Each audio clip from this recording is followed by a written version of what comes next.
देता हूँ। हमने भी जो इससे पहले पार्ट किए थे, ये हमारा पार्ट 3 है इस चैप्टर का, ठीक है। तीसरे पार्ट में इसको कर रहे हैं। अब अभी तक हमने किया कि भी हमारा बेसिक क्या है, ठीक है, हमारे फिक्स्ड एंड फ्लक्चुएटिंग कैपिटल की मेथड्स कैसे बनाए जाते हैं, उसमें क्या होता है, आईओसी कैसे उसकी ट्रीटमेंट होती है, ट्रीटमेंट ऑफ सैलरी और कमीशन किया हमने, and calculation of opening capital किया है ना। अब एक सवाल कौन सा इलस्ट्रेशन आता है, ये है आपकी इलस्ट्रेशन नंबर 24, ठीक है जी। ये मैं आपके फोटोज में डाल दूंगा। इसमें कुछ केसेस हैं आपके बेसिकली, जिसमें केस आपका ये है कि एक्स एंड वाई पार्टनर हैं जो आपके प्रॉफिट एंड लॉस को शेयर कर रहे हैं 2:3 में। तो क्वेश्चन जब आप सॉल्व करते हैं वहां पर छोटे-छोटे की पॉइंट्स लिखे होंगे सर, या मार्क कर लो उसको पेंसिल से, ठीक है जी, कि रेशियो क्या है 2:3 है, एंड कैपिटल कितनी है 2 लाख और 1 लाख रिस्पेक्टिवली। फिर वो कह रहे हैं कि आपको pass the necessary adjusting entry and transfer the journal entries for the distribution of profit and loss. तो आपको ये बता दें कि हर केस में कैसे कैसे हम क्या करेंगे, प्रॉफिट एंड लॉस को कितना कितना डिस्ट्रीब्यूट करेंगे, ठीक है जी। ये कुछ वैसा केस है जो मैंने इससे पहले करवाया था आपको कि भी हमारे जो प्रॉफिट्स क्या हो इनएडिक्वेट हो तब हम क्या करेंगे, तो उसी का हम एक प्रैक्टिकल सॉल्यूशन सॉल्व करने जा रहे हैं। तो पहला केस आपका ये है कि हमारी जो डीड है, डीड में आईओसी के बारे में कोई प्रोविजन नहीं है। आईओसी मतलब आप डीड के अकॉर्डिंगली नहीं पे करते, ठीक है जी। एंड वो कह रहे हैं कि प्रॉफिट कितना आपका साल का 20,000। तो अब सवाल ये आता है कि ठीक है, अगर तो हमें एप्रोप्रिएशन बनाना हो या वर्किंग नोट निकालना हो तो उसको आसान है। क्वेश्चन में क्या ऐसे मेंशन करोगे, केस नंबर 1, ठीक है जी, प्रॉफिट कितना अवेलेबल है 20,000, ठीक है। आईओसी के लिए क्या है, क्वेश्चन में कुछ भी नहीं गिवन कि देना नहीं देना, कुछ मेंशन नहीं है, तो देंगे कहां से उसको। तो सिंपल बात है, क्या करेंगे, इसको डिस्ट्रीब्यूट कर दो किस रेशियो में 2:3 में। एग्जांपल के तौर पे कि सपोज करो ये हो गया 20 डिवाइड बाय 5, आई थिंक 4, तो 8,000 और 12,000 आएगा डिस्ट्रीब्यूशन के हिसाब से, है ना। तो ये भी क्या एक्स और वाई है, यस। तो अकॉर्डिंग टू वर्किंग नोट में इसको मिलना चाहिए इसका 8,000, इसको मिलना चाहिए इसका 12,000, है ना। यहां तक तो ठीक है। अब वो कह रहा है आपको इसकी एंट्री पास ऑन करो, क्या पास करनी है, जर्नल एंट्री। तो जर्नल एंट्री जिनको आती है ठीक है, नहीं आती तो उसका तरीका क्या है, प्रॉफिट हम एक छोटा सा रफ में क्या बना लो, एप्रोप्रिएशन, ठीक है। प्रॉफिट यहां से होगा कितना 20,000, अब और तो कुछ है नहीं, तो टोटल का टोटल ये क्या बन जाएगा, प्रॉफिट ट्रांसफर कितना आएगा, 20 ही आएगा, 8,000 और 12,000 एक्स कैपिटल और वाई कैपिटल, ऊपर क्या आ जाएगा पीएनएल एप्रोप्रिएशन। बना दिया, हमें रट्टा मारने की जरूरत नहीं है किसी चीज को, एंट्री को रटो बार बार ये होगा वाई होगा। यहां से आप ये है क्या है, लेजर से क्या क्रिएट कर रहे हैं, जर्नल क्रिएट कर रहे हैं, ठीक है जी। वैसे तो इसकी एंट्री क्या होती है, पहले ये प्रॉफिट ट्रांसफर की जाती है, प्रॉफिट कहां से आता है, पीएनएल से आता है। तो अकॉर्डिंग टू क्वेश्चन क्या होगा, अब इनके पास आ रहा है, ये क्रेडिट साइड है, तो एंट्री में कहां चला जाएगा, ये डेबिट साइड चला जाएगा। तो मतलब इसकी एंट्री क्या हो जाएगी, पहली मैं शॉर्ट में लिखा हूं, आपने वो लिखना है profit and loss account debit हो जाएगा। 2 नाम किसका आएगा, जिस अकाउंट में हमने डाला उसको। ऑपरेटर में क्या आएगा, जिसका अकाउंट हम क्रिएट कर रहे हैं। तो जिन्होंने भी ठीक है जो वीडियो देख रहे हैं उनको भी यही है बार बार कि जिन्होंने 11th में जर्नल इनका कमजोर है तो आप लेजर के थ्रू भी उसको क्रिएट कर सकते हो, ठीक है जी। वही टाइप का जैसे जर्नल की डेबिट में चीज क्रेडिट में जाती है लेजर में, तो यहाँ पे उल्टा हो जाएगा। अगर जिस ट्रांजेक्शन को दिखा रहे हो अगर वो क्रेडिट है तो एंट्री में कहां आ गई, डेबिट में, और नाम किसका आएगा, जो अकाउंट में आपने डाला हो। तो यहाँ आ जाएगा नीचे पीएनएल एप्रोप्रिएशन। मैं बात की बात कह रहा हूँ, आपको एप्लीकेशन का इस्तेमाल नहीं करना है, ये सिर्फ समझाने के लिए मैं शॉर्ट में लिख रहा हूँ। होगी पहली एंट्री, इसका तो काम कर दिया आपने 20,000 क्लियर हो गया। अब इसी प्रकार से ये एंट्री तो बन सकती है। अब यहाँ पे एक्स और वाई क्या हो रहे हैं, डेबिट हो रहे हैं, बट एक्चुअल में जब आप अभी से पहले हमने कैपिटल अकाउंट भी सीखा था, कैपिटल अकाउंट में हम कहां डालते थे, क्रेडिट में डालते थे, क्योंकि उनको मिल रहा है। एक तो ये रूल हो गया, ये तो सिंपल क्या है, यहाँ पे डेबिट में एंट्री में कहां चले जाएंगे, क्रेडिट में, और ये ऊपर क्या आ जाएगा डेबिट में, उसका नाम आ जाएगा। जिस अकाउंट के टू आए हैं क्या आ गया, PNL appropriation to X capital to Y capital, total कितना दे रहे हो आप 20, 8 इनके अकाउंट में चला गया, 12 इसके अकाउंट में चला गया। क्या मुश्किल है?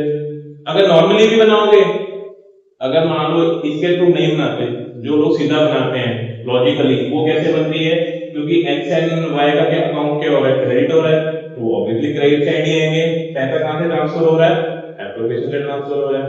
तो ये इसका लॉजिकल मीनिंग है। हमने जो किया वो क्या था, उसका एक शॉर्टकट। क्लियर हो गया? तो ऐसे आपकी क्या बनाई जाती है, एंट्रीज बनाई जाती है, अगर आपको नहीं आती।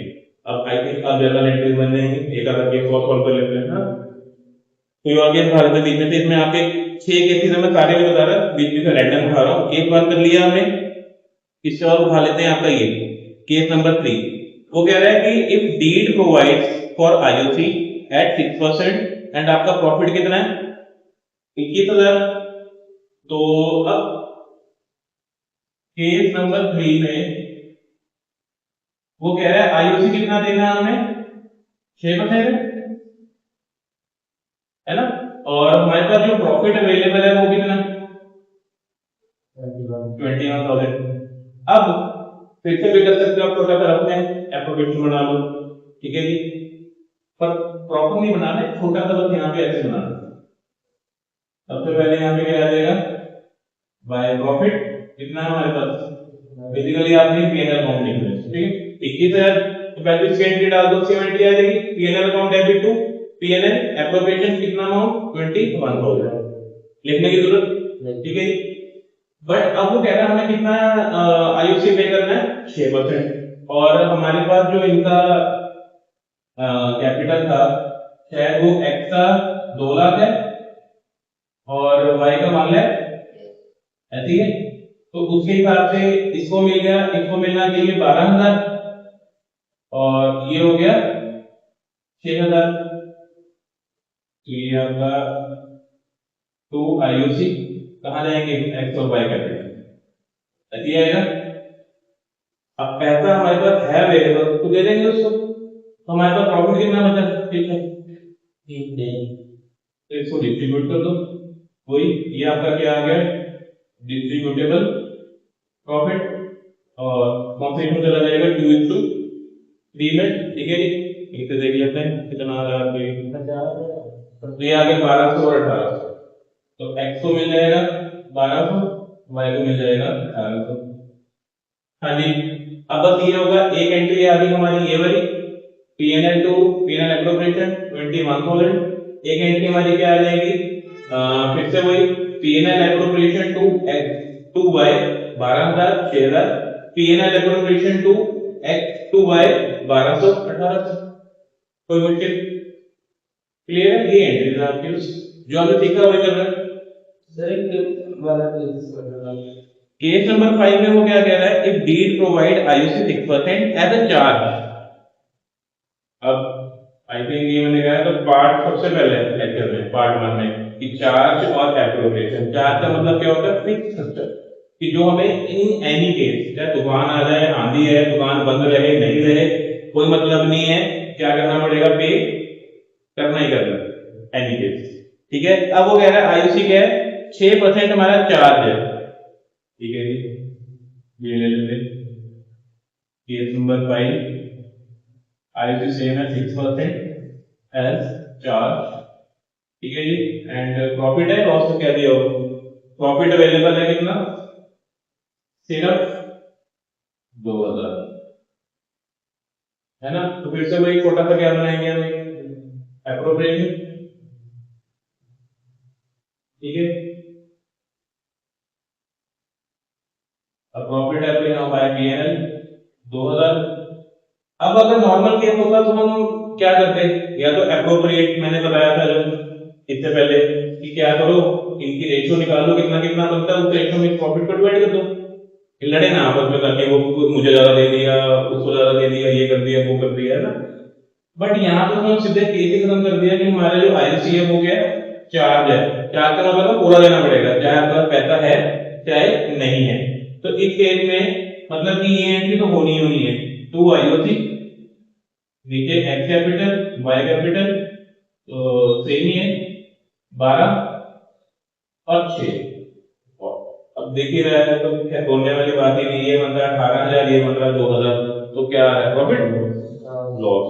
तो यहाँ एंट्री क्या आएगी अब बाय लॉस ट्रांसफर, कितना ट्रांसफर होएगा 16,000, तो वही उनकी रेशो में 2:3 में, ठीक है जी। एक तो ले लेते हैं कितना आ रहा है आपका ये 64, तो ये 6400 और 9600, 64 तो ये शेयर करेगा, 96 तो ये शेयर करेगा, ठीक है जी। अब एंट्री सेम होगी, पहली एंट्री आपकी सिंपल, एक क्रेडिट है तो डेबिट चला जाएगा। पहली एंट्री क्या होगी PNL account to PNL appropriation, कितना अमाउंट है 2,000। उसके बाद ये एंट्री आ जाएगी आपकी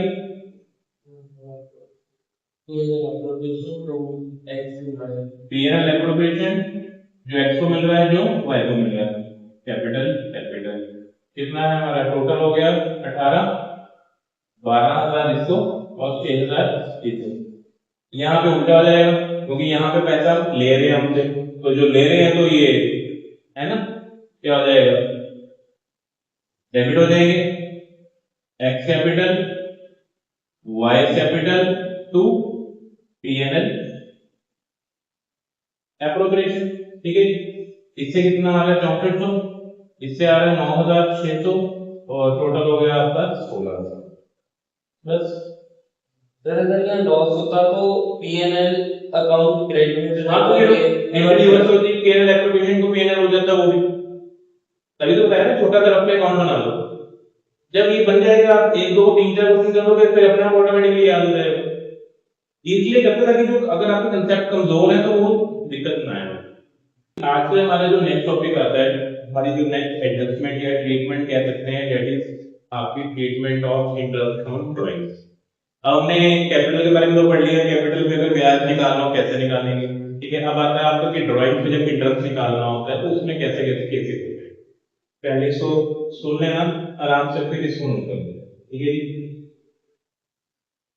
अगर एक याद हो आपको, मैंने लास्ट टॉपिक में एक चीज बताई थी ड्राइंग अगेंस्ट कैपिटल और ड्राइंग अगेंस्ट प्रॉफिट।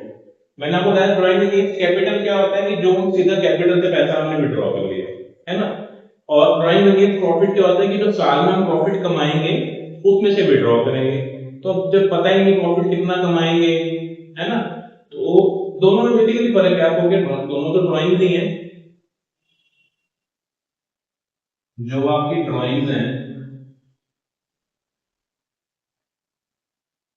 एक होती है अगेंस्ट कैपिटल एंड एक है आपकी अगेंस्ट प्रॉफिट। दोनों का अपना अपना मोटिव है, ठीक है जी। क्या ये तो क्या होता है सीधा आपको पास कैपिटल में पैसा पड़ा आपने वहां से विड्रॉ कर लिया, ठीक है जी। इस पे इंटरेस्ट ऑन ड्राइंग चार्ज नहीं होता, कितना बात ध्यान रखना। ड्राइंग अगेंस्ट कैपिटल अगर क्वेश्चन में दिए हैं इस पे हम वी डू नॉट चार्ज क्या इंटरेस्ट ऑन ड्राइंग, इस पे आपका इंटरेस्ट ऑन ड्राइंग नहीं लगता, ठीक है जी। बट जो आपकी अगेंस्ट प्रॉफिट है it is considered for IOD, ये आपकी कंसीडरेशन में मतलब इसके ऊपर जो ये जो वैल्यू निकालोगे इस पे आपका इंटरेस्ट ऑन ड्राइंग चार्ज किया जाता है। अब दोनों में से क्यों ऐसा फर्क है, ये तो हमारे पैसा जो हमने लगाया था, अब उस अपना पैसा निकालने पे भी हम इंटरेस्ट देंगे क्या कंपनी को, हम क्यों पे करेंगे। ये कौन सा पैसा है जो हमने कमाया कंपनी से और उसमें से हम क्या कर रहे हैं विड्रॉ करना चाह रहे हैं, तो उस पे कंपनी का हक बनता है कि वो हमसे क्या दे सकता है इंटरेस्ट ऑन ड्राइंग चार्ज कर सकता है, ठीक है जी। इट मीन अगर इंटरेस्ट ऑन ड्राइंग अगर मान लो क्वेश्चन में दोनों दी हुई है तो इस पे आपने इंटरेस्ट ऑन ड्राइंग कैलकुलेट नहीं करना, इसकी वैल्यू पे कैलकुलेट करना है। क्लियर हो गई अपनी बात। दूसरी चीज अब इसका काम कहां आता है, ये आपकी यूज होती है सिर्फ अगर आपको इंटरेस्ट ऑन कैपिटल कैलकुलेट करना हो, क्या निकालना हो इंटरेस्ट ऑन कैपिटल। अगर आपको याद हो मैंने लास्ट उसमें बताया था है ना कि हम पैसा निकाल रहे हैं कैपिटल में से, वो क्या है ड्राइंग अगेंस्ट कैपिटल आती है, तो वहां पे हमें इसको डिडक्ट करना पड़ेगा वैल्यू को, तभी तो सही निकालेंगे कैपिटल कितना बचा, कितना कैपिटल हमने यूज किया, और उसी के हिसाब से हम क्या निकालते हैं, आपका इंटरेस्ट उसको पे करते हैं। ठीक है, ये कहां यूज होती है, ओनली फॉर कैलकुलेटिंग आईयूसी, जब मुझे सही आईयूसी निकालना हो तब कैलकुलेट होगी, इसका आईयूसी से कोई लेना देना नहीं है।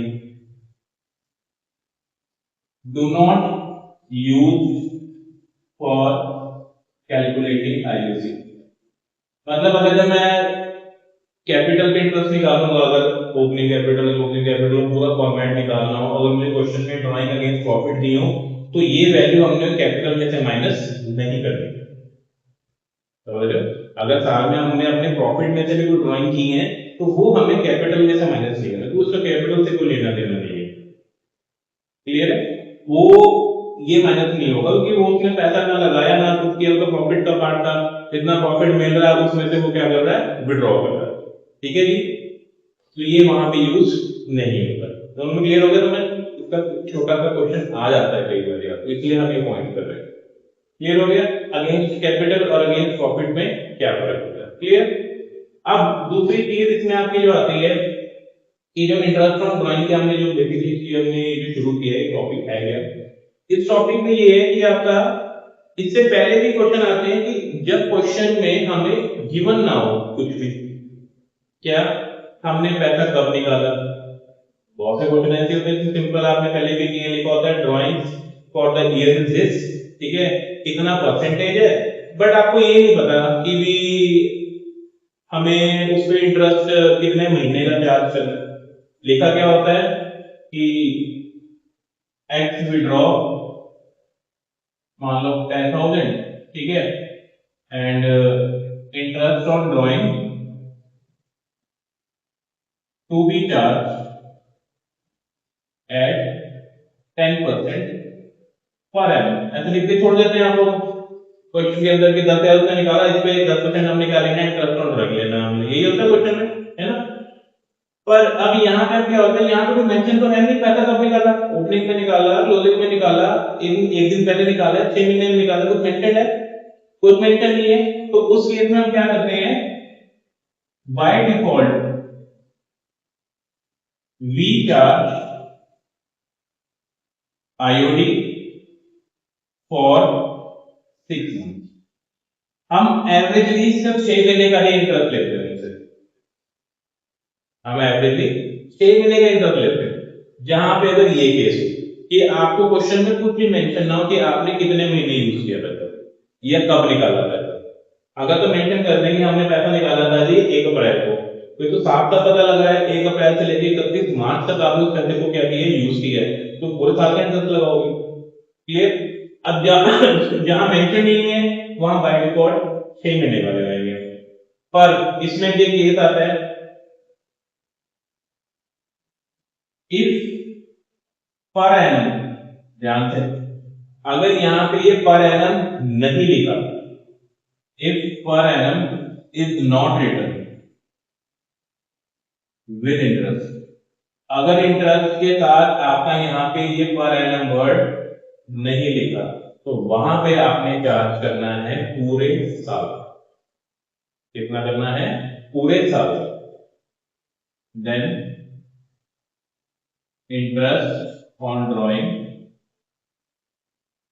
To be charge for fully. ठीक है, ये हम ये मान के चलते हैं कि आपने पैसा स्टार्टिंग में निकाल लिया हो, इतने में हम पूरे साल का लगाते हैं, है ना, उल्टा कंसेप्ट थोड़ा सा है ना, कि पर एनम लिखा है तो अपने क्या नाम है 6 महीने का लगाओ, पर एनम नहीं लिखा तो साल का लगाओ, अकाउंट की लॉजिक है। ठीक है जी, तो ये आपका एक छोटा सा पैटर्न है, इसको फटाफट नोट करो। देखिए वो बड़ा बेसिक था कि इंटरेस्ट ऑन ड्राइंग्स कहां पे चार्ज होती है कहां नहीं होती, और जहां पे आपको उन्होंने नंबर ऑफ मंथ्स नहीं गिवन तो कैसे करवाओगे, कुछ नहीं मेंशन। ठीक है, और सिंपल जो कंसेप्ट होता है वहां पे 6 महीने का लगाते हैं। अगर इन एनी केस वो आपको अगर परसेंटेज के साथ पर एनम वर्ड ना यूज करें तो then we will charge for the whole year, हमने कोई साल का करना। ठीक है, ड्राइंग अगेंस्ट कैपिटल पे हम कोई नहीं लगाते। ठीक है, सिर्फ हम कौन सा मानते हैं, ड्राइंग अगेंस्ट प्रॉफिट का मानते हैं। अब चलो ये तो हो गया बेसिक पार्ट। ये तो हो गया कि एक पार्ट की जहां हमें मेंशन क्या था, पता ही नहीं कब निकाला पैसा, मैं कुछ मेंशन नहीं है। तो ऐसा भी हो सकता है जहां मेंशन हो, ये भी तो केस आ सकता है ना, आपको मेंशन हो गया ये पैसा आपने कब निकाला कि नहीं, होता है नहीं होता। तो इसमें भी आपके दो केस हो सकते हैं। एक तो हो गया कि आप निकाल रहे हो पैसा रेगुलर इंटरवल से, एक फिक्स टाइम पे और फिक्स अमाउंट है ना, हर महीने निकालते हो या हर महीने के एंड में निकालते हो, 3 महीने बाद निकालते हो, 6 महीने बाद निकालते हो, एक तो केस आता ही है, ठीक है जी। और एक आता है जिसको हम बोलते हैं इररेगुलर इंटरवल्स। क्या बोलते हैं? इररेगुलर। कभी भी निकाल लिया पहली तारीख को, कभी एंड में निकाल लिया, कभी 2000 निकाल लिए, कभी 10 निकाल लिए, 15 निकाल लिया, कभी नहीं निकाला, ठीक है, उसको बोलते हैं इररेगुलर इंटरवल्स। तो इन दोनों केसेस में हम इंटरेस्ट फ्रॉम ड्राइंग कैसे निकालते हैं, इसका टॉपिक आएगा।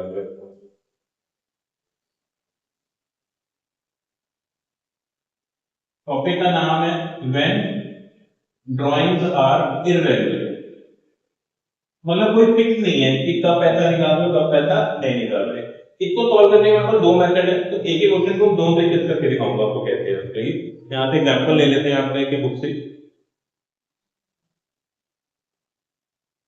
वैसे आपकी बुक की लेक्चर नंबर 35 है, उसको करके दिखा रहा हूँ आपका मैं रेफरेंस के तौर पे।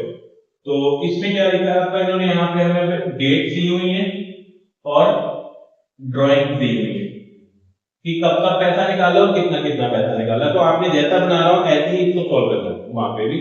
तो सबसे पहले यहाँ पे इनकी डेट लिख लो। जैसे पहला पैसा है आपका 1 मई 2025, ये निकाला आपने 20,000।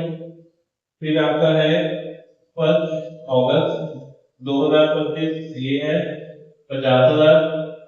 फिर आपका आ गया 30 सितंबर 2025, ये है आपका 20,000। देन फिर आपका आ गया 31 जनवरी 2026, 60,000। एंड एक आपने निकाला है 31 मार्च 2026, 20,000। ठीक है जी। अब ईयर एंडिंग हमारे 31 मार्च की है और उन्होंने कहा है इंटरेस्ट ऑन ड्राइंग हमारा जो है, जो आईओडी हम ले रहे हैं वो कितना है आपका 15% पर annum। ठीक है जी। ये हमारा केस, ये क्वेश्चन है हमारा दिया हुआ, ये डेट भी मेंशन है, ड्राइंग भी मेंशन है ना क्वेश्चन के अंदर आपकी, और आईओडी दे दिया वगैरह। हम इनके इंटरेस्ट निकाल के देखो कितना होगा। ठीक है जी। तो यहाँ पे निकालने के दो मेथड है, एक है आपका सिंपल मेथड, ठीक है, और एक हमारा है प्रोडक्ट मेथड। हम इसी को दोनों से सॉल्व करेंगे। दोनों में सबसे पहले आपने डेट और ड्राइंग का कॉलम बना लेना है। उसके बाद सबसे पहले आपने दोनों में कॉमन चीज क्या निकालनी है, वो निकालना है नंबर ऑफ मंथ्स टिल 31 मार्च 2020। अब ये क्या चीज है, ये है बेसिकली हमने कौन सा पैसा कितने महीने यूज किया, हमने कौन सा पैसा कितने महीने यूज किया।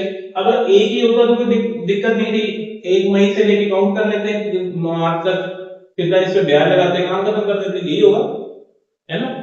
तो यहाँ पे हमें सबका निकालना पड़ेगा अलग अलग। जैसे पहला पैसा कब निकाला 1 मई को, तो मई भी काउंट होगा, मई से लेके कहां तक गिनेंगे मार्च तक, तो कितने आ गए 11 महीने आ गए आपके। तो हमने ये यूज किया है 11 मंथ। फिर आ गया 1 अगस्त, तो अगस्त सितंबर अक्टूबर नवंबर दिसंबर जनवरी फरवरी मार्च, ये यूज किया आपने कितना 8 महीने। फिर आ गया 30 सितंबर, क्या सितंबर काउंट होगा इसमें, क्योंकि सितंबर खत्म ही हो गया, तो अगला दिन काउंट होगा अक्टूबर से लेके ये आपके मार्च तक, तो बनेंगे आपके 6 महीने। फिर आपका आता है 31 जनवरी, 2 महीने। 31 मार्च काउंट होगा जी, आधी साल का हम आधी पैसा निकाल रहे, थोड़ी आधे दिन का थोड़ी ब्याज लेंगे एक्चुअली। ठीक है जी। तो दोनों ही केसेस सबसे पहले आपने क्या निकालना है, डेट ड्राइंग और नंबर ऑफ मंथ्स, यहां तक सेम। ठीक है। अब यहां से कहानी चेंज हो जाती है। सिंपल मेथड में क्या करते हैं, हर डेट का अलग अलग इंटरेस्ट कैलकुलेट करेंगे। कैसे, जैसे पहले वाले का क्या आ गया 20,000 निकाला था, और इंटरेस्ट रेट क्या है 15%, और कितने महीने यूज किया आपने 11, तो 11 महीने का इंटरेस्ट लगा दो। दूसरे वाले पे कितना हो गया 50,000 निकाला था, इंटरेस्ट तो वही है, कितने महीने यूज किया, 8 महीने का ब्याज निकालो। थर्ड में 20,000 पे 15% कितने महीने का, 6 महीने का। फिर 60,000 पे 15% 2 महीने का, यहाँ तो कुछ नहीं मिलेगा। ठीक है जी, तो इसको सिंपली हम क्या कर लेंगे, कैलकुलेट कर लेंगे। तो टाइम को बचाते मिल के देख लेते हैं। इसमें अमाउंट आ रहा है आपका 2,750, देन आपका है 5,000, और ये भी 5 ही मतलब। फिर उसके बाद आता है, सॉरी ये हो गया आपका 1,500, एंड ये भी है 1,500, और इससे क्या हो गया, ठीक है जी। अब आंसर क्या हुआ इन सबका टोटल, ठीक है, कितना आ रहा है आपका ये 10,700। तो हमारा जो टोटल आईओडी चार्ज होगा वो कितना चार्ज हुआ, सिंपल है, नाम भी सही है, सिंपल मेथड की, सबका लगभग निकालो, टोटल कर दो, है ना। अब इसकी आगे बात प्रोडक्ट में, मैंने आपको कहा था यहां तक थे ना सारा। प्रोडक्ट में हमें क्या करना है, इन दोनों को आपस में मल्टीप्लाई कर देना है। इनका नाम दे लेते हैं, मान लो ये है कॉलम ए और ये है कॉलम बी। तो प्रोडक्ट में क्या करना है आपने, ए मल्टीप्लाई बाय बी, ठीक है, ये निकालना है। तो वो कितना हो गया, 2,000 इंटू 11, 2,20,000 बराबर 2,000। फिर 4 इंटू 8, 4,00,000। इसके बाद 20 इंटू 6 आपका 1,20,000, 60 इंटू 2 ये भी 21 ही हो गया, और ये 20 इंटू 0 हो गया। ठीक है जी, अब क्या करना है इसका, इसको बोलते हैं प्रोडक्ट, ये जो निकाला है क्या कहते हैं इसको। तो हमें क्या करना है, इसका टोटल करना है प्रोडक्ट का।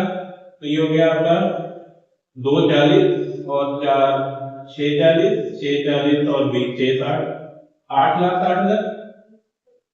तो 8,60,000 हमारा ये टोटल है, ठीक है जी। अब सोचने वाली बात है, बहुत बड़ा अमाउंट कितना तो बेचारे ने निकाला भी नहीं पैसा, जितना हमने उसका बिल बना दिया उसका हमने। तो यहाँ पे फॉर्मूला लगता है आपका क्या है, जितना आपका प्रोडक्ट का टोटल आया है इनटू परसेंटेज, जितनी आप चार्ज कर रहे हो, इनटू 1/12, ये बाय डिफॉल्ट हम इसमें एक ही महीने का चार्ज करते हैं, ये फॉर्मूला में आता है। सेम हो गया सर, तो एग्जैक्टली सेम है वो, आंसर इसमें सेम आएगा। तो जब आप कैलकुलेट करोगे तो ये भी आपका यही आएगा 10,750। तो ये है आपका प्रोडक्ट। ये जो जिसको आसान लगता है उससे कर सकता है। क्वेश्चन में अगर मेंशन नहीं है तो दोनों में से किसी में से भी कर सकते हो, मेंशन होगा तो उसे सॉल्व करना पड़ेगा। तो दिस इज योर, ये पहला हमारा है, अगर आपकी ड्राइंग क्या है इररेगुलर, कभी भी निकाल लो, तो अमाउंट भी कोई क्या है फिक्स नहीं, क्लियर है। तो इसका ये यहाँ लिख देता हूँ, इसका फॉर्मूला आपका टोटल प्रोडक्ट इनटू जो रेट अपॉन 100 इंटू 1/12, ये इसका फॉर्मूला 100। ठीक है जी, अभी जो हमने किया दैट वाज कि अगर आपकी जो ड्राइंग है वो क्या थी, इरेगुलर थी, ना टाइम का पता ना आपको अमाउंट का पता, कि आप कभी भी कुछ भी निकाल रहे हो। अब इसमें सेकंड केस आपका दूसरा आता है कि जब हमारी जो ड्राइंग है वो क्या है आपकी, उनका एक टाइम क्या है निश्चित है, जिसको हम क्या बोलते हैं वेरिएबल, कि अमाउंट भी फिक्स है एंड आपका डेट भी फिक्स है कि आप पैसा कब निकालो, ठीक है जी। बट इसमें हमारे अलग अलग केसेस बनते हैं कि आप पैसा हो सकता है मंथली निकालते हो हर महीने, ठीक है जी। मंथली में भी ये होता है कि हो सकता है स्टार्टिंग में निकालते हो, मिडिल में निकालते हो या एंड में निकालते हो, बट निकालते हो एक ही टाइम, चाहे बिगिनिंग चाहे मिडिल चाहे एंड। ऐसे ही आप क्वार्टरली भी निकाल सकते हो, ये पैसा हम चलो यार एक हर महीने का निकालना कि 3-3 महीने बाद पैसा निकाल लो, है ना, क्वार्टरली सिस्टम के हिसाब से।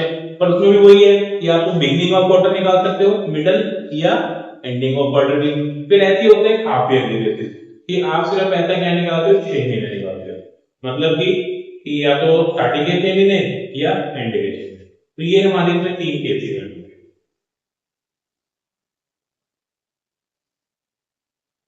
तो एक हमारा है बेसिकली कि आप पैसा निकाल रहे हो ईयरली बेस, मतलब कि पूरे साल, ठीक है। फिर हमारा इसमें आता है आपका क्वार्टरली बेसिस के हिसाब से, एंड एक आपका है 6 मंथ बेसिस। मैंने ये तीन आपको एक चार्ट के फॉर्म में बना रहा हूं ताकि इसमें फॉर्मूला में कोई चेंज नहीं है, सिर्फ इनके मंथ्स में फर्क होता है, मतलब इसलिए आपको यहाँ पे इसको बना लोगे तो इजी हो जाएगा निकालना, ठीक है। तीनों में भी केसेस वही है आपकी, जैसा मैंने बताया कि बस नाम क्या है, जैसे इसमें क्या है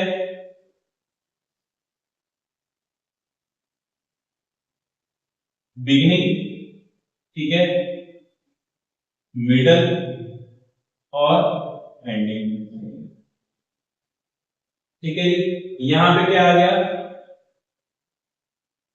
बिगिनिंग ऑफ एवरी मंथ, यहां क्या आ गया, बिगिनिंग ऑफ एवरी क्वार्टर, ठीक है जी, and beginning of every 6 month, half yearly 6 month. Half yearly का मतलब हो गया आप पैसा निकालते हो साल में एक बार, आधे साल बाद, हाँ तो निकाले 2 बार फिर पैसा आपने, स्टार्टिंग में एक मिडल में, उसको बोलते हैं हाफ ईयरली। 6 मंथ का मतलब क्या होगा, 6 महीने पैसा निकालते हो। अब वो 6 महीने क्या होंगे, या तो स्टार्टिंग के 6 मंथ होंगे आपके ईयर के, या एंड के 6 मंथ होंगे, ये फर्क होता है। ऐसे ही बार बार लिख रहा, यहाँ पे भी सीधा आएगा middle of every month, middle of every quarter, middle of every 6 month. तीसरा case ending of every month, ending of every quarter, ending of every 6 month. ये तीन अलग अलग इसमें केसेस आपके बनते हैं। अब फॉर्मूला सिंपल है कि कैसे निकालेंगे। सबसे पहले क्या चाहिए आपको, टोटल ड्राइंग। अगर मंथली हिसाब से है तो आपको क्या करना पड़ेगा, इंटू 12 करना पड़ेगा। क्वार्टरली है तो इंटू है 4 करना पड़ेगा, 4 बार निकाल रहे हो पैसा। और 6 मंथ है तो इंटू 6, क्योंकि 6 महीने पैसा निकाला है। अगर हाफ ईयरली है तो इंटू 2 हो जाएगा। पर क्वेश्चन को ध्यान से पढ़ के, उसमें लिखी होगी लाइन, एवरी मंथ है, एवरी क्वार्टर है, क्या है, ठीक है। सबसे पहले क्या निकालनी है आपको, टोटल प्राइस इंटू रेट, जो भी रेट होगा। अब यहां पे बात आती है इसकी, into number of month upon 12, ठीक है जी। अब ये हर केस में क्या है, अलग अलग है, ठीक है जी। अब ये कैसे निकाला जाता है, एक एग्जांपल लेते हैं कि नंबर ऑफ मंथ कैसे काउंट किए जाते हैं आपके। बेसिकली हमें क्या चाहिए, month left after first drawing, कितने महीने बचे पहली ड्राइंग करने के बाद, और वो डिपेंड करेगा कौन सा केस है। मान लो अगर आपका केस है बिगिनिंग ऑफ एवरी मंथ, क्या पैसा निकालते हो हर महीने की शुरुआत में, ठीक है जी।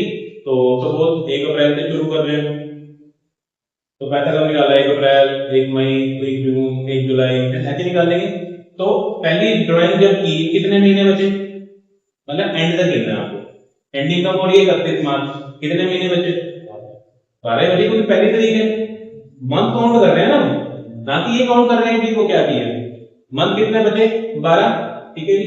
ऐसे ही हमें निकालने हैं month left after last drawing, जो केस दिया है उस केस में आखिरी ड्राइंग कब की है आपने, तो आखिरी ड्राइंग कब की होगी, अगर बिगिनिंग का सवाल है 1 मार्च, कितने महीना बचा, एक ही महीना बचा। तो इट मींस इस केस में क्या होगा, 12 + 1 डिवाइडेड बाय 2।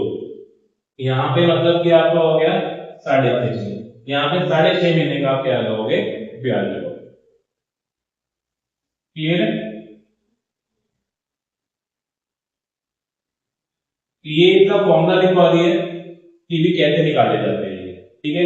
अब आगे मिडिल की बात, तो मिडिल में जैसे पैसा कब निकालते हो गया, 15 अप्रैल, 15 मई, 15 जून, 15 जुलाई, 15 अगस्त, ऐसा फॉर्मूला सेम ही है। पहली ड्राइंग कब की होगी आपने, 15 अप्रैल, तो कितने महीने बचे पीछे, 11.5।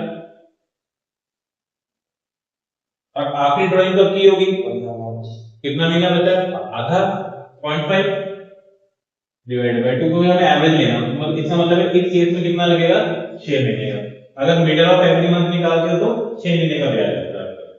क्लियर है यहाँ तक? फिर आगे एंडिंग ऑफ एवरी मंथ, मतलब पैसा कब निकालते हो? हर महीने की एंड में। तो कब निकाला होगा पहला पैसा? 30 अप्रैल। कितने महीने बचे? 11 बचे होगी। अप्रैल तो यूज हो गया ना पूरा का पूरा। और आखिरी ड्राइंग कब की होगी? 31 मार्च। तो कोई महीना बचा पीछे? 0। इट मीन यहाँ पे कितने महीने का लगेगा ब्याज? 5.5 महीने। ठीक है, आप चाहो तो क्रैम भी कर सकते हो, बट अगर कई बार क्रैम ना कर पाओ, ना निकालना है, तो इस फॉर्मूला से आप इसको कैलकुलेट कर सकते हो, क्योंकि इसमें तो कोई दिक्कत नहीं है। टोटल ड्राइंग इनटू डेट एक नॉर्मल फॉर्मूला है। बात तो किसकी होती है? Number of months. ये है हमारा पहला कॉन्सेप्ट ईयरली, कि अगर आप पैसा निकालते हो बिगिनिंग में, मिडिल में या एंड में। अब आ गया केस क्वार्टरली। ठीक है, क्वार्टरली में हमेशा क्या करो, ऊपर ना वो बना लो क्वार्टर। ठीक है, हाँ तो सेम ही है, अप्रैल से मार्च में क्वार्टर बनाओगे, चाहे जनवरी दिसंबर में क्वार्टर बनाओगे, तो एक ही आंसर आएगा, कोई इसमें फर्क नहीं है। ठीक है, इसमें लाइन लगा दो। क्वार्टरली बेसिस के हिसाब से हमारे लाइन क्या लिखी होगी कि आप पैसा निकालते हो, we withdraw money in the beginning of every quarter. तो क्वार्टर तो साल में कितने होते हैं? 4 ही होते हैं, तो 3 महीने का एक क्वार्टर होता है। ठीक है जी, तो पहला पैसा कब निकाला होगा आपने? 1 अप्रैल। कितने महीने बचे हैं? हमें मंथ गिनने हैं आपकी एंड डेट पर। कितने महीने? 12 ही हुए ना। और month left after last drawing, आखिरी ड्राइंग कब की होगी? 1 जनवरी, क्योंकि आखिरी क्वार्टर कौन सा है? 1 जनवरी वाला ही, जनवरी टू, सॉरी जनवरी टू मार्च वाला क्वार्टर ही तो है। तो कब की ड्राइंग? 1 जनवरी को। कितने महीने बचे पीछे? 3 महीने divide by 2, 15 divide by 2, it mean 7.5 महीने का क्या लगेगा यहाँ पे ब्याज। थोड़ा सा कंफ्यूजिंग है, बट सबसे बेटर क्या होता है, ऊपर मार्क करो, जब मार्क लिख के रखो, April to June, July to September, October to December, तो उससे याद रहेगा कि पहली ड्राइंग कब की और आखिरी कब की। हमें तो जब याद रहता है, आप लोग कंफ्यूज हो लिख लो, 2 मिनट का काम है। अब आ जाओ सेकंड, अगर आप ऐसा निकाल दो मिडल ऑफ एवरी क्वार्टर, ये थोड़ा ध्यान दें। पहला क्वार्टर क्या है? अप्रैल टू जून। अप्रैल टू जून है ना, तो उसका मिडल क्या होगा? 15 मई है ना। तो 15 मई के हिसाब से कितने महीने यूज किया उसको आपने पैसे को? 10.5 महीने। बेसिकली तो यूसेज निकाल रहे हैं ना, कि जब निकाला उससे उससे लेके कितने महीने पैसे यूज किया आपने, कितना यूज किया? 10.5 महीने। और लास्ट ड्राइंग कब की होगी? 15 सर, क्योंकि आखिरी क्वार्टर कौन सा है? जनवरी टू मार्च का, तो उसका मिडिल क्या बनता है? 15 ऑफ फेब। तो कितना महीना बचा? 1.5 महीना आंसर। ठीक है जी, डिवाइड बाय 2 कितना आ गया? क्लियर विदाउट किसी को ऐसे आ गया एंडिंग ऑफ एवरी क्वार्टर। तो पहला क्वार्टर का एंड क्या बना? 30 जून। तो कितने महीने यूज किया पैसा? 9 मंथ। ठीक है जी, और कब आप बताओगे? और लास्ट पैसा कब निकाला होगा उसमें? 31 मार्च को निकाला होगा। कितने महीने बचे है? मार्च से लेकर 2 महीने कैसे बच गई? फाइनली ये क्या 14 महीने का होता है? 31 को निकाला, कैसे तो खत्म हो गया वो। कितने महीने बचे? तो ये हो गया आपका 4.5 महीने।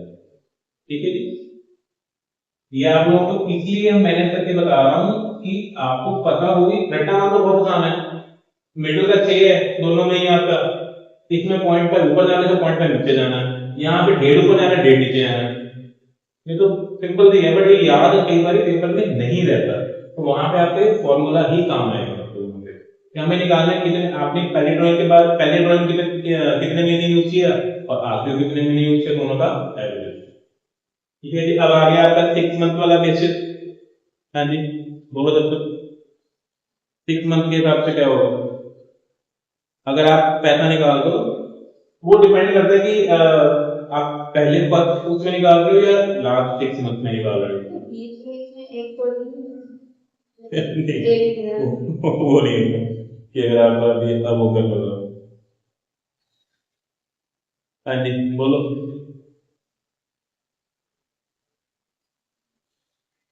अगर तो पहले फर्स्ट फर्स्ट उसमें निकाल रहे हो आप, क्योंकि दो केस हो सकते हैं ना, फर्स्ट 6 मंथ या लास्ट 6 मंथ हो सकते हैं, मिडिल नहीं होता इसमें। मतलब फर्स्ट 6 मंथ क्या हो गए, अप्रैल मई जून जुलाई अगस्त सितंबर, और लास्ट वाले क्या हो गए, अक्टूबर नवंबर दिसंबर जनवरी फरवरी मार्च। ठीक है जी। अगर आप ऐसा निकालो सिर्फ पहले 6 महीने, फॉर्मूला तो वही रहेगा ना। तो अगर आप निकालते हो बिगनिंग ऑफ एवरी 6 मंथ, तो पहला पैसा कब निकालना होगा, फर्स्ट अप्रैल, कितने महीने यूज किया उसको पैसे को आप, क्यों उसका खत्म हो गया, पैसा तो मार्च तक यूज किया ना आपने, कितने महीने बने, 12 ही बने, और आखिरी कब किया होगा,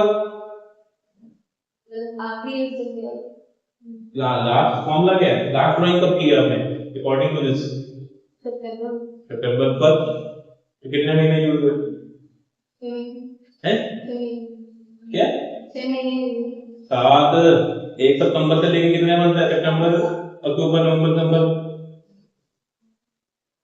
तो ये हो गया 12 7 19 डिवाइड बाय 2, 9.5, तो 9.5 मंथ का आपका होगा। सर अक्टूबर तक होनी चाहिए, अक्टूबर तक अच्छी ड्राइंग एवरी मंथ है, तो मैंने अप्रैल किया, अप्रैल, दूसरा मई, तीसरा जून, चौथा जुलाई, पांचवा अगस्त, छठा सितंबर।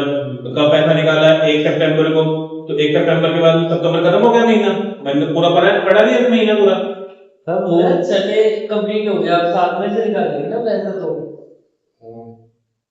क्या लिखा है इसमें यहाँ पे, एवरी 6 मंथ, तो 7वां महीना क्यों आ गया बीच में, पैसा तो सिर्फ 6 महीने निकाल रहे हो आप, तो अक्टूबर कहां से आया बीच में, क्या बात होगी, दिमाग सही जगह लगाओ। अप्रैल मई जून जुलाई अगस्त सितंबर में तो खत्म हो जाएगा 6 महीने, वो तो 7वां महीना हुआ आपका अक्टूबर, तो अक्टूबर थोड़ी पैसा निकाल रहे हो आप, पैसा क्या निकाल रहे हो, क्या फॉर्मूला है, beginning of every first 6 month, कि पहले 6 महीने निकाल रहे हो आप, तो पहले 6 महीने का आखिरी आखिरी कौन सा हुआ, सितंबर ही तो हुआ, अक्टूबर की अक्टूबर बना, यहाँ पे लास्ट में होगा, लास्ट में क्या होगा, अक्टूबर से मार्च होगा, तो उसका पहला महीना कौन सा हुआ, फर्स्ट अक्टूबर, उसका आखिरी महीना कौन सा होगा, मार्च, इसीलिए बोला कि कंफ्यूज हो जाते हैं, आपको लिखना पड़ेगा जब आप काउंट करोगे इसको, अगर ये नहीं याद रहेगा तो याद नहीं रहेगा, ये आपको निकालना ही पड़ेगा, ये तो फिर भी याद रहते हैं थोड़े बहुत, वो उसमें आपको काउंट करना पड़ेगा, गलत होने तक है, लिख लो उसको, 2 मिनट लगेंगे आपको, ठीक है, जो नंबर बचा लेगा आपका, 4 का क्वेश्चन या 6 नंबर क्वेश्चन अगर आया तो। फिर ऐसे आ गया आपका, अगर ये साथ अपने, अगर मिडिल ऑफ एवरी 6 मंथ निकालते हो आप, तो पहला पैसा कब निकाला, 15 अप्रैल, मिडिल ऑफ एवरी 6 मंथ है ना, मंथ है ना, क्वार्टर थोड़ी बोला,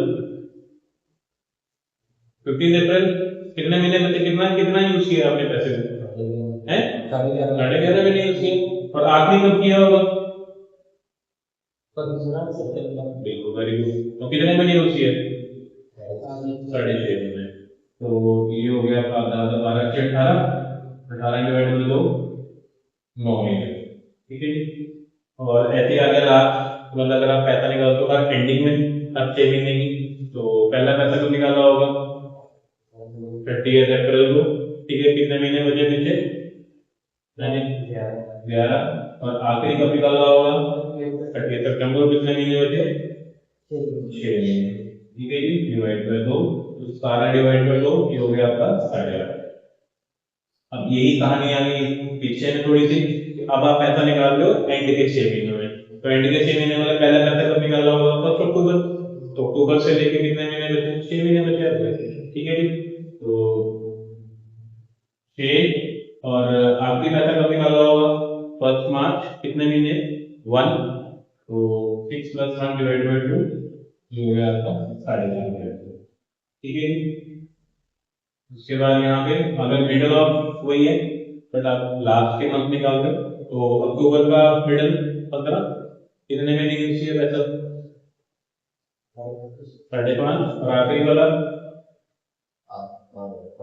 0.5, तो ये हो गया आपका 3। ठीक है जी, ऐसे ही इसमें कि अगर आप एंडिंग में निकाल रहे हो तो कितने महीने बचे? अक्टूबर 30 आखिरी, मतलब तो निकल, तो कितने महीने बचे? 5। और लास्ट कब किया होगा? 31 मार्च को, तो हो गया 0, तो इट विल बी 2.5। ठीक है जी, ये पूरा कंसेप्ट है आपका अगर आप रेगुलर टाइम पे निकालते हो तो। ये इसलिए पूरा आपको बनवाया ताकि आपको एक साथ सारा पता लग जाए कि इनमें ना इसमें कोई चेंज है ना इसमें कोई चेंज है। चेंज इसमें है ये beginning of this, beginning of this और बिगिनिंग ऑफ दिस। वो आपका फॉर्मूला को क्या करता है, सिर्फ एक छोटी सी वैल्यू ये क्या हो जाएगी, हर फॉर्मूला में क्या हो रही है, चेंज हो रही है, जो आपकी वैल्यूज ये है सारी की सारी। क्लियर है? ये यहाँ पे आपका इंट्रोडक्शन ड्राइंग का टॉपिक खत्म हो जाए।